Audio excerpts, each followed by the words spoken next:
2 तासाला ऑटोमॅटिक हे करेल. पण समजा वातावरणावरती टेम्परेचर वाढलं किंवा कुठल्याही रिझनने टेम्परेचर वाढलं तर पाठीमागे ॲडजस्ट फॅन असतो, एक्स्ट्रा गरमी बाहेर काढून टाकणार. जे काही वाढेल त्याच्यामध्ये एक्स्ट्रा गरमी ती ऑटोमॅटिकली बाहेर काढेल. आणि अंडीसुद्धा दर 2 तासाला 2 मिनिटासाठी ऑटोमॅटिक फिरणार, आपल्याला फिरवायची गरज नाही. ठीक आहे, हे झालं बेसिक. आता महत्त्वाचं काय असतं की अंडी ताजी पाहिजे. याचं काय नॉलेज आहे तुमच्या कोणाला?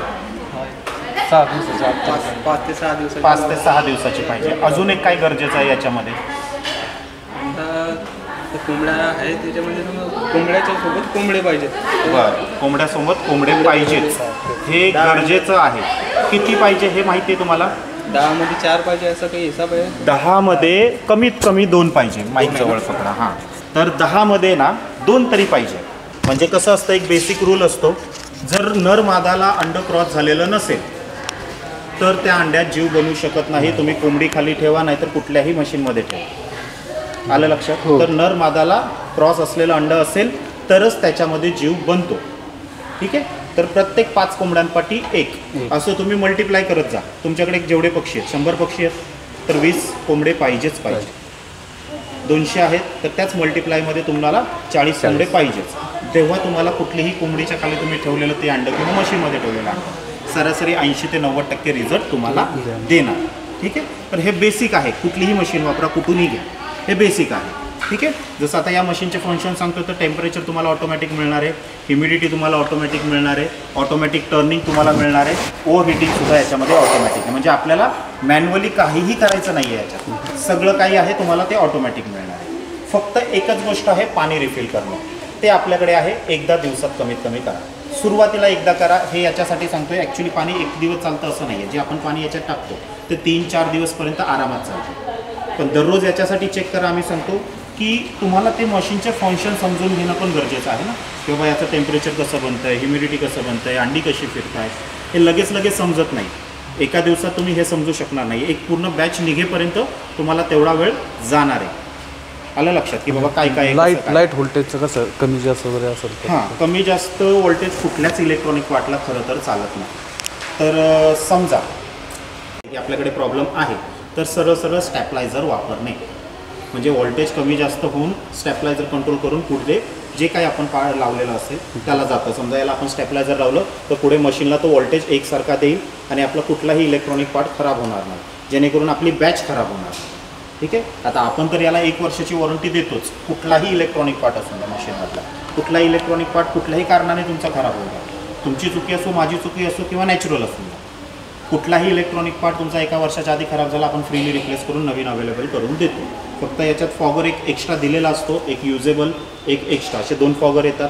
त्याच्यानंतर फक्त फॉगर खराब झालं तर तो तुम्हाला एक्स्ट्रा परचेस करावा लागतो. कारण की फॉगर हा पाण्यात ठेवतो आपण, जर तुम्ही पाणी मेंटेन नाही केलं तर फॉगर जळत आहे. तर त्याच्यासाठी फॉगरची वॉरंटी फक्त देत नाही, एक एक्स्ट्रा देतो गरजेला, की बाबा जर इन केस खराब झाला लगेच तिथल्या तिथे तुम्हाला रिप्लेस करता आला पाहिजे. एक्स्ट्रा आपण देतोच. जे वस्तू एक्स्ट्रा असल्या पाहिजे तुम्हाला एमर्जन्सीला, त्या सगळ्या आपण याच्यामध्ये दिलेल्या असतात. जुन्या व्हिडिओमध्ये पण काही त्याच्याबरोबर इथं सगळं आपण दाखवलेलं आहे. जे दाखवतोय ते सगळं त्याच्याबरोबर येणार. ठीक आहे, आता बेसिक अजून काय तुम्हाला माहिती आहे किंवा अजून काही प्रश्न असतील तर तुम्ही विचारा मला.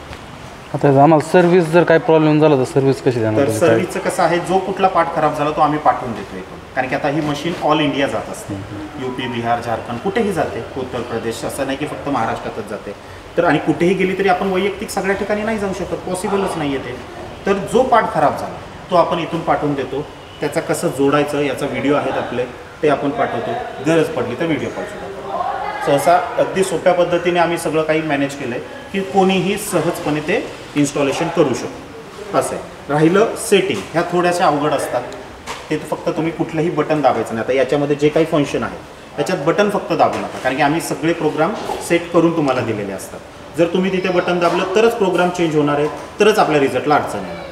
ठीक आहे, तर त्यातही फक्त काही तुम्ही बटन दाबू नका. गरज पडली, चुकून कोणी दाबलं, बाळाने लहान दाबलं किंवा अजून काही वेगळा प्रॉब्लेम आला तर त्याचेही व्हिडिओ आपल्या चॅनलला आहेत की बाबा सेटिंग कशा प्रकारे केली जाते, कुठली सेटिंग कशी करायची, त्याचा सगळे व्हिडिओ ऑलरेडी आपल्या चॅनलला आहे. म्हणजे त्याचीही तुम्हाला काही अडचण येत नाही. यूट्यूबला पण आहेत, इन्स्टाला पण आहेत, काहीच प्रॉब्लेम नाही. लाईट गेली तर किती तास याला? आता या मेटल बॉडीमध्ये समजा लाईट गेली तर एक 5 ते 6 तासपर्यंत काहीही अडचण येत नाही. तेवढ्या वेळ तुमची अंडी कशीही गरम ह्याला असं राहणार. आपलं समजा बॅटरी वगैरे इन्व्हर्टरचं इन्व्हर्टरवरती चालतं. किती याचं इन्व्हर्टर बघा गरजेनुसार. आता तुमच्या इथे किती लाईट जाते, आता याला 380 वॅटचं लोड आहे टोटल. तर आपल्याकडे इन्व्हर्टर चालू होतात 500, 550, 550 वॅटपासूनचे इन्व्हर्टर सुरू होतात. म्हणजे त्या इन्व्हर्टरला सुद्धा तुम्ही याला वापरू शकता. आता राहिला बॅटरीचा विषय, तर जेवढी जास्त वॅटची बॅटरी तुम्ही घेणार आहे तेवढा तुमचा बॅकअप वाढणार आहे. आता आम्ही 500 अंड्यांच्या मशीनला टेस्टेड केली होती 180 वॅटची बॅटरी, तर ती आम्हाला 32 ते 38 तासाच्या मध्ये चालत होती. ही आम्ही पूर्ण एक बॅच असंच करत होतो. लाईटवर चालवायचो, त्याच्यानंतर बंद करायचो लाईट. बॅटरी आमची इन्व्हर्टर फुल झाला की बंद केल्यानंतर मग त्याच्यावर किती चालत होतं, जोपर्यंत ती डाऊन होत नाही पूर्ण तोपर्यंत त्याला बंद हे करायचं, लाईटवर काढून इन्व्हर्टरवर चालवायचं. तर हे प्रॅक्टिकली आम्ही केलं. 32 ते 38 तासपर्यंत चालतं आहे. मग हे तुम्ही जेवढी बॅटरी जास्त ठेवणार तेवढा तुमचा बॅकअप वाढणार. आणि याच्यात कसं आहे, कंटिन्यू नाही यूज होते. म्हणजे एकदा मशीनमध्ये पाहिजे तेवढी ऊब मिळाली की ते ऑटोमॅटिक हिटिंग एलिमेंट बंद होऊन जातात. मग ती ऊब तेवढीच मेंटेन राहते. कधी कधी 4-4, 5-5 तास आपलं हीटर चालू होत नाही, कारण की ऊब असते त्याच्यात, गरज नाही आहे त्याला, तर ते हीटर चालूच होत नाही. 3-3, 4-4, 5-5 ताससुद्धा कधी कधी हीटर दुपारचा बंद असतो. वातावरणावर डिपेंड आहे ना. आता उन्हाळ्याचं वातावरण असेल तर कधी कधी सकाळी 10-11ला जर हीटर बंद झाला तर 4-5 वाजेपर्यंत हीटर चालूच होत नाही, कारण की तेवढी ऊब त्याने मेंटेन केल्यानंतर गरज नाही आहे त्याला. आणि थंडीत हे उलटं होऊ शकतं, 2-3 तासातून एकदा होऊ शकतं किंवा तासातून सुद्धा एकदा होऊ शकतं. ते वातावरणानुसार डिपेंड आहे. आतमध्ये किती टेम्परेचर त्याने मेंटेन केले त्यानुसार ते डिपेंड आहे. दिवसाला लाईट किती युनिट घेत आहे? 1 युनिट दिवसाला, फक्त 1 युनिट लागतं. 24 तासाला का 12 तास? 24 तास. दिवस म्हटलं की 24 तास. 24 तासाला 1 युनिट. ठीक आहे. अजून काही प्रश्न असेल तर विचारा, कारण की बेसिक प्रश्न असतात, काहींचे वेगळे प्रश्न. आता युनिटचे विषय खूप रेअर लोक विचारतात. विचारलं तर पाहिजेच, कारण की काही लोकांना माहिती आहे, कोणाच्या नाही लक्षात येत, असं पण होतं ना. तर 1 युनिट फक्त दिवसाला यूज होतो. मग तुम्ही ही 240ची घेतली तरी एकच युनिट होणार आहे, आणि तुमची समजा याच्यात मोठी घेतली 500ची घेतली तरीसुद्धा त्याच्यात तेवढंच युनिट यूज होणार आहे. काही फरक विशेष पडत नाही. त्याला एक्स्ट्रा ट्रे मिळता का ब्रूडिंगच्या टायमाला? हे 2 in 1 आहे. याच्यात दोन्ही होणार आहे. एकाच याच्यात तुमचं पक्षीसुद्धा मिक्समध्ये चालणार आहे. म्हणजे याच ट्रेला फ्री साईज ट्रे म्हणतो आपण. म्हणजे याच्यात तुमचे कोंबडीचे पण अंडी बसणार, याच्यात बटेरचेही बसणार, बदकाचेही बसणार, राजहंसाचे बसणार, टर्कीचेही बसणार. सगळ्यांचे फ्री साईज ट्रे असल्यामुळे काही आता पिल्लं निघतात ना सर, सगळे एकदम एका दिवशी? नाही, एका दिवसात मग नाही. ते बाकीचे पिल्लं लगेच आपण जशी जशी पिल्लं निघतात ना तशी तशी बाहेर काढून घ्यायची. एकदा सकाळी मशीन उघडा, जेव्हा पिल्लं निघायची चालू होतात तेव्हाच सकाळी मशीन उघडा. जी काही पिल्लं निघाली आणि त्याच्यातली जी सुकलेत, वाळले, ड्राय झालेत प्रॉपरली, ती फक्त बाहेर काढा. ओली असतील तर तशीच ठेवा, नंतरच्या 12 तासाने काढा. म्हणजे दिवसात फक्त 2दा उघडायची. सकाळी समजा तुम्ही एकदा उघडली, जी पिल्लं निघून पूर्ण ड्राय झालेत त्यांना बाहेर काढून ब्रूडिंगला घ्या. संध्याकाळी मग उरलेली जी काही ओली असतील ती संध्याकाळी पुन्हा सुकतील, ती काढा. नवीन परत काही निघाली असतील ती जी ड्राय झाली असतील ते काढा. असं सकाळ संध्याकाळ दिवसात 2दा शेवटचे 3 ते 4 दिवस आपल्याला करायचं असतं. सारख्याच उघड जप झाल्यानंतर करू नका, त्याच्याने नुकसान आपल्यालाच होणार आहे. कारण की सिंपल भाग आहे. काय होतं, शेवटचे 3 दिवस पिल्लं निघायला लागले की आपण नॅचरली दिवसात कितीतरी वेळा मशीन उघडतो. आम्ही स्वतः हे अनुभवलेलं. आता एक 15 ते 20 दिवसापूर्वी मी इथे 540 अंड्यांची मशीन व्हिडिओ शूटसाठी लावली होती. आता पिल्लं सारखी निघायची, चिवचिवावत येतं, माझा सगळा स्टाफ तास दीड तासाला जाऊन ते उघडत बसायचं. मग त्याचा नेगेटिव्ह इम्पॅक्ट होतोच होतो. आणि सगळे उघडत होते तरी मी त्यांना टाळलं नाही, कारण की आम्हाला ते काय होतंय त्याच्यानंतर हे पण दाखवायचं होतं. तर त्याचं ते पण आहे की जेव्हा मी जास्त उघडणार काय होणार, टेम्परेचर मेंटेन नाही राहणार, ह्युमिडिटी मेंटेन नाही होणार.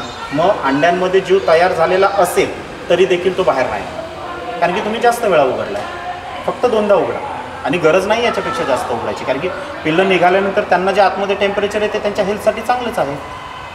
म्हणजे 1-2 तास जास्त राहिलं तरी फरक नाही पडणार आहे त्याचा काहीच. निगेटिव्ह तर 100% नाही पडणार आहे. पण आपलं सकाळ संध्याकाळ उघडून जे काही निघाले त्यांचं प्रोसेस बाहेर काढून पाणी वगैरे देणे, गुळ पाणी देणे, त्याच्यानंतर ब्रूडिंग करणे, हे जे पुढचं प्रोसेस आहे ते चालू करून टाकायचं असतं. आलं लक्षात? काही पिल्ले जसं 18, 20, 21 दिवसाच्या पहिले निघतात. मग त्याचं समजा 18व्या दिवशीपासूनच चालू होतात ते. तसं 19व्या दिवशी पण चालू होतात, पण कधी कधी 18 दिवस कंप्लीट होऊन आधीच अर्ध्या रात्री सुद्धा पिल्लं निघायचे चालू होतात. तर आपण कंप्लीट 21 दिवस त्याला मशीनमध्ये ठेवायला असं काही त्याचं आहे नाही, याच्यात गरजच नाही. पिल्लं बाहेर निघालं, तुम्हाला खायला प्यायला द्यायचंच आहे ना. पक्षी एकदा पायावर उभा राहिला ना तर तो 12 तासानंतर त्याला खायला प्यायला पाहिजेच. तुम्ही तसंच ठेवणार, सगळी पिल्लं मी एकत्र काढणार या दृष्टीने, तर त्यांना खायला प्यायला नाही दिलं तर ते मरून जातील. पाणी पाहिजेच. नॅचरल असं एक आहे की बाहेर पक्षी निघाला की त्याला सर्वात आधी त्याला खायला नाही दिलं तरी पाणी तुम्हाला देणं गरजेचं आहे. तर जसं ड्राय झाला बाहेर काढून तुम्ही पाणी ठेवलं ना तुमच्या लक्षात येईल 10च मिनिटात ते पाण्यात शोधून बरोबर पाण्याजवळ जातात. नंतर खायला दिलं की खायला जवळ जातात. असं कॅन्डलिंगचं जसं टायमिंग केलं किती दिवसाच्या नंतर कॅन्डलिंग करायला 8व्या दिवशी पडून पुढे केलेलं जास्त सोयीस्कर. तसं 4-5व्या दिवशी पण कॅन्डलिंगमध्ये प्रोसेस झालेली कळते पण त्याला थोडासा अनुभव असेल तर पटकन कळते. बाकी 8व्या दिवशीपासून त्याच्यात तुम्हाला बऱ्याच वेळा पक्षी फिरताना सुद्धा दिसतो. 8-9 दिवसाच्या मध्ये जर चेक केलं तर कॅन्डलिंगमध्ये पक्षी फिरताना सुद्धा दिसतो. आणि त्याच्यानंतर 12, 14, 15, 18व्या दिवशी कधीही करू शकता. स्पष्ट कळून येतं. ज्याच्यात जीव तयार झालेला आहे तो अंड पूर्ण ब्लॅक झालेला असतं. ज्याच्यात जीव तयार नाही आहे म्हणजे नरमादाला क्रॉस अंड नसेल तर त्याच्यामध्ये जीव तयार झालेला नसतो. पूर्ण उजेड आरपार जातो. त्याचे पण व्हिडिओ माझ्या चॅनलला आहे. तर पूर्ण आरपार जातो. लगेच लक्षात येतं बाबा ही अंडी नरमादाला क्रॉस नाही तेवढी तेव्हाही तुम्ही बाहेर काढू शकता. उरलेली त्याच्यात ठेवा. जसं तुम्हाला जुळतं. करायचं आहे करा, नाही करायचं आहे नका करू. तो ऑप्शनल भाग आहे कारण की ते केल्याने काही रिझल्टला काही फरक पडत नसतो. हां फक्त आता कधी काय होतं सगळी अंडी निघाल्यानंतर जी काही पिल्लं निघाले काही अंडी आपली पाठी उरतात.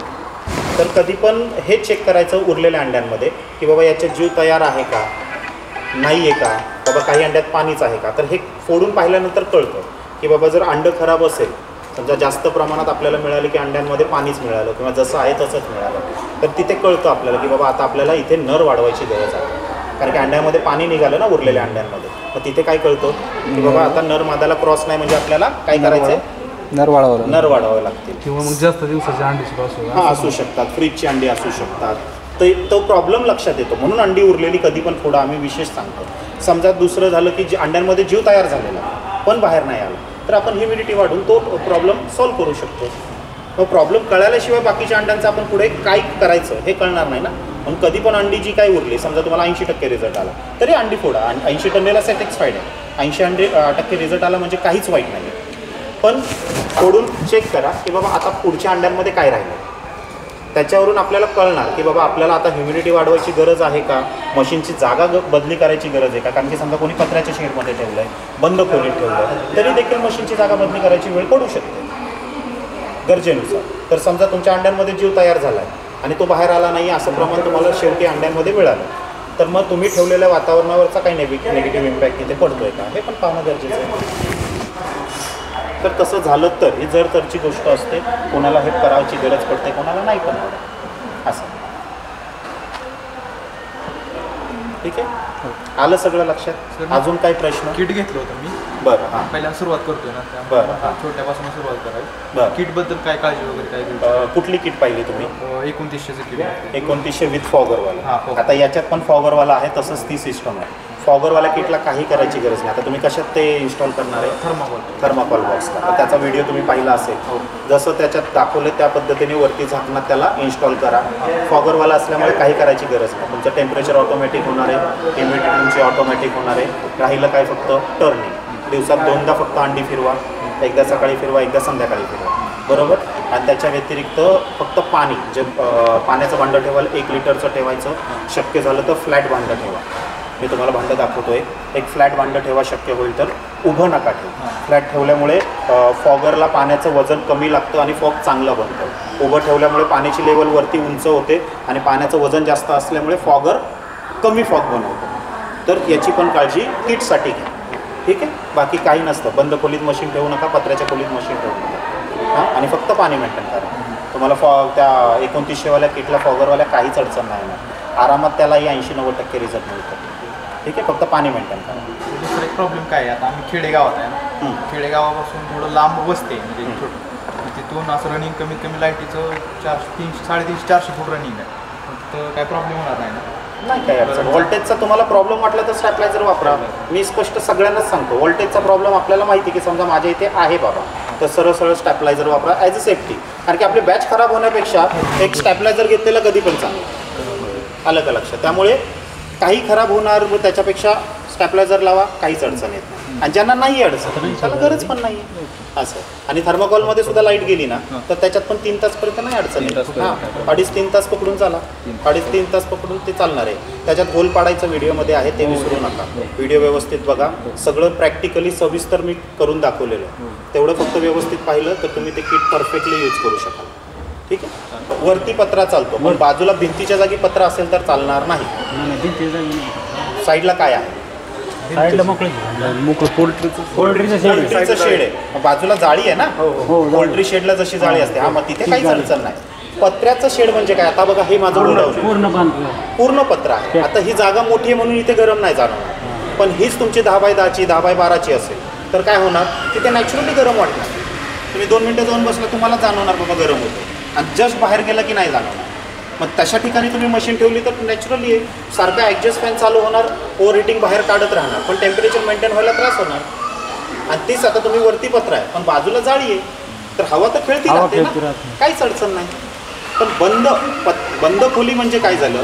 वरती पत्रा, साईडला पण पत्रा नाही चालणार, किंवा वरती पत्रा आहे, साईडला भिंत आहे पण तुम्ही ती नेहमी बंद करून ठेवताय, अजिबातच खिडकी दरवाजे उघडत नाही.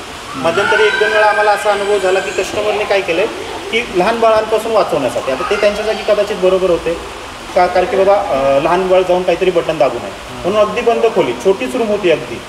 म्हणजे मी त्यांचा फोटो आला तेव्हा माझ्या लक्षात आलं, छोटी 5x5 का 5x6चीच रूम होती, त्याच्यात त्यांनी ठेवलेलं, काही खिडकी नाही, काही नाही. अख्खा लॉटला रिझल्टला फरक पडला. आणि तोच दुसऱ्या लॉटला त्यांनी फक्त बाहेर वसरी असते तिथे ठेवलेलं, तीच अंडी त्याच कोंबडीची घरचीच अंडी होती, त्याच कोंबडीच्या रिझल्टला काहीच फरक नाही पडला. आरामात 72-73% रिझल्ट मिळाला, आणि तोच मशीनमध्ये आतमध्ये 35 का 32% रिझल्ट मिळाला. मग तो फरक पडतो, 100% पडतो. मी सारखा व्हिडिओत सांगत असतो. सगळं चांगलं असताना का आपल्याला नुकसान व्हावं? मग काही निगेटिव्ह गोष्टी पण आपल्याला समजून घेणं गरजेचं आहे ना, की कुठली गोष्ट केल्यावर काय फायदा होईल, कुठली गोष्ट केल्यावर काय नुकसान होईल.